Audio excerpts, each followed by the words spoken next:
Russell's viper বা পদ্মবোরা একটি ভয়ানক এবং বিষধর সাপ। দেখতে অনেকটা অজগর সাপের মতো। এখানেও যেটি দেখতে পাচ্ছেন এটি কিন্তু অজগর সাপ।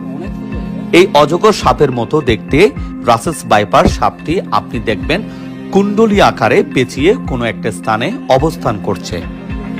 এ সাপের দেখা মিলছে জমি, ঝোপ, বন, জঙ্গল, এমনকি বাসগৃহেও। গত ১.৫ মাসে এই সাপের কামড়ে অন্তত অনেক মানুষের মৃত্যু হয়েছে সারা বাংলাদেশে।